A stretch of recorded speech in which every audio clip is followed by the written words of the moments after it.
India is earning applause at the United Nations. United Nations General Assembly President Dennis Francis has hailed the historic milestone achieved by India, saying that it is a strong symbol of solidarity and cooperation across the global south and plays unparalleled role in mission for better world. Among others, leaders like Bhutan Foreign Minister Tandi Dorji also praised India for ensuring representation of all 55 African countries within the G20, which was previously limited to South Africa alone. He also congratulated India on the successful launch of the India-Middle East-Europe corridor. Leaders also hailed India's response during COVID crisis, calling us the pharmacy of the world. Dominic Foreign Minister pointed out how India responded for providing aid during the pandemic crisis.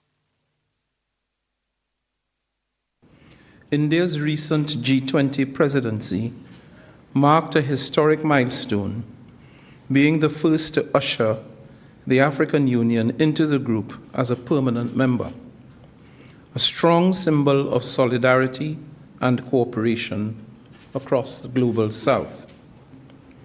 India, home to 1/6 of humanity, plays an unparalleled role in our global mission for a better, more sustainable world.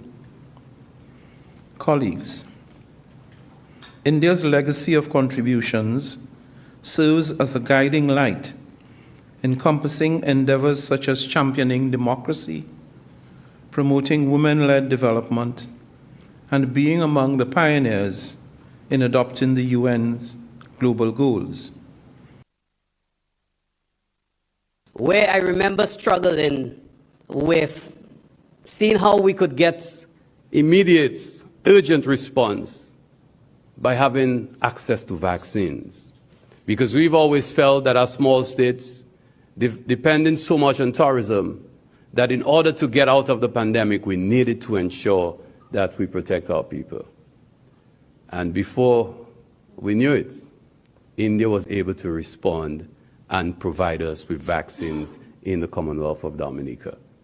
I also sort of do a double take when I heard the expression of vaccine diplomacy. I wouldn't call it that.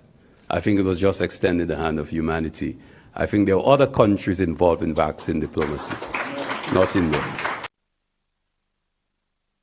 Many of you would recall that throughout the COVID pandemic, India had extended a helping hand by providing made-in-India vaccines to nearly 100 countries and supplying medicines to 150 nations, earning us the moniker, the pharmacy of the world.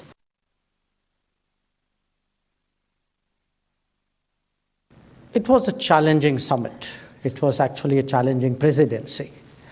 And it was challenging because we were confronting a very sharp east-west polarization, as well as a very deep north-south divide.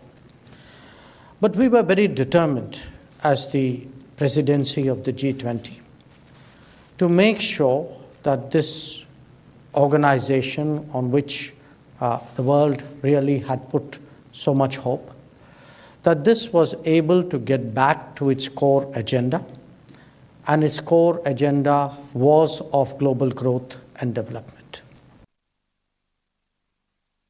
My heartfelt congratulations to India for the remarkable success of the G20 summit held recently in New Delhi. This summit marked a significant milestone with the admission of the African Union as its newest member, ensuring the representation of all 55 African countries within the G20, which was previously limited to South Africa alone. Undoubtedly, Prime Minister Narendra Modi deserves recognition for championing the inclusion of the African Union in the G20.